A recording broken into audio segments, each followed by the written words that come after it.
চাকরিহারা প্রার্থীরা বললেন, দুর্নীতি না করেও দায় নিতে হলো। সংসার আছে, বাচ্চা আছে, চালাবো কী করে? প্যানেল বাতিলে কান্নায় ভেঙে পড়লেন চাকরি প্রাপকরা। আলাদা করা গেল না যোগ্য অযোগ্যদের। হাইকোর্টের রায়ই বহাল রাখল দেশের শীর্ষ আদালত। এসএসসির 2016 পুরো প্যানেল বাতিল করল সুপ্রিম কোর্ট। বাতিল হলো 25,753 জনের চাকরি। নিয়োগে ব্যাপক পরিমাণ দুর্নীতি হয়েছে জানালেন সুপ্রিম কোর্টের প্রধান বিচারপতি। সুপ্রিম কোর্টের তরফে বলা হয়েছে, যার জন্য সরকারি দপ্তর থেকে এখানে এসেছিলেন তারা পুরনো জায়গায় যোগদান করতে পারবেন। 3 মাসের মধ্যে এই কাজ শেষ করতে হবে। এদিকে সুপ্রিম কোর্টের এই নির্দেশের পর কান্নায় ভেঙে পড়েছেন 2016 চাকরি প্রার্থীরা। তাদের বক্তব্য, 10 বছর আগে পরীক্ষা দিয়েছিলাম, কি করে জানবো যে সেই সময় দুর্নীতি হয়েছে? দুর্নীতির মাসুল দিতে হলো যোগ্যদের। অন্যায় করলো অন্যরা, আর চরম দায় নিতে হচ্ছে আমাদের। দুর্নীতি না করেও দায় নিতে হলো। সংসার, বাচ্চা আছে, চালাবো কী করে? আরেক চাকরি প্রাপকের কথায়, যোগ্যরাও আজ পথে বসলো। এরকম দুর্নীতি দেশে বেনজির। কিন্তু আমাদের কি হবে? কেন দুর্নীতির জাতাকলে আমরা পড়ব? বাড়িতে বাচ্চা আছে, বৃদ্ধ মা বাবা আছে, কিভাবে সংসার চলবে? কেন এতদিন ধরে চাকরি করার পর আমরা ভুক্তভোগী হব?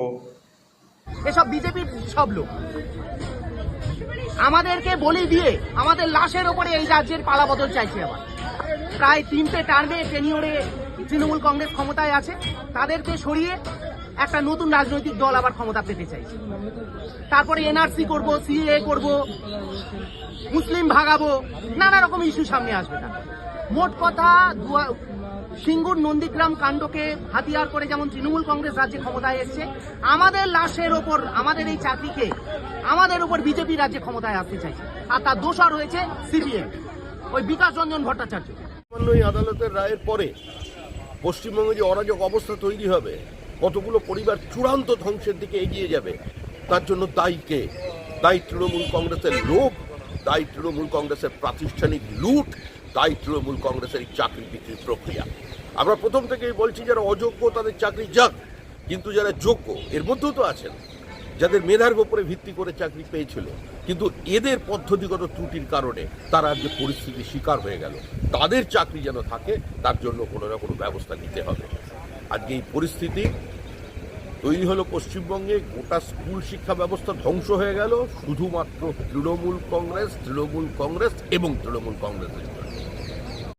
এটা খুবই অস্বস্তির ব্যাপার যে পশ্চিমবাংলায় 16 সালের এসএসসির নিয়োজিত প্রায় 26,000 চাকরি বাতিল হলো, সুপ্রিম কোর্ট বাতিল করল। হাইকোর্ট এই অর্ডার দিয়েছিল এবং হাইকোর্ট যা বলেছিল, সুপ্রিম কোর্ট তাকে কার্যত মান্যতা দিয়ে বলল যে এটা এমন ধরনের অপরাধ হয়েছে, দুর্নীতি এত ভয়াবহ এবং গোটা নিয়োগ প্রক্রিয়াকে যেভাবে কলুষিত করা হয়েছে, এটা রিপেয়ার করার মতন কোনো সুযোগ নেই। 1 বছর সময় পেয়েছিল আমাদের রাজ্যের সরকার যে কারা যোগ্য কারা যোগ্য না তা স্পষ্ট করুন। 1 বছর লেগে গেল, সরকার যোগ্য অযোগ্য স্পষ্ট করতে পারল না। কত টাকা খেয়েছে, হাজার হাজার ছেলেমেয়ের জীবন ধ্বংস করছে। কেন? কিছু অযোগ্য অপদার্থ যাদের টাকা নিয়ে চাকরিতে ঢুকিয়েছে রাজ্য সরকার এবং শাসক দল, তাদেরকে রক্ষা করার জন্য যারা যোগ্য তাদেরকে খারিজ করতে হলো।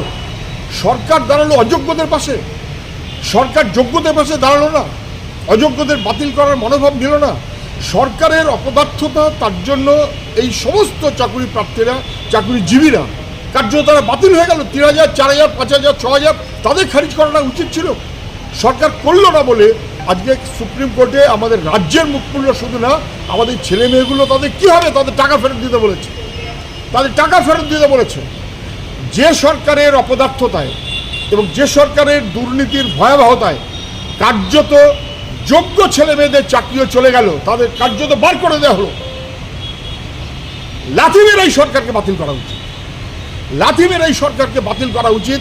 যারা যোগ্য ছেলে মেয়েদের পেটে লাথি মারল এইভাবে, তাদের টাকা ফেরত দিতে বলেছে, ভয়াবহ, ভাবাই যায় না।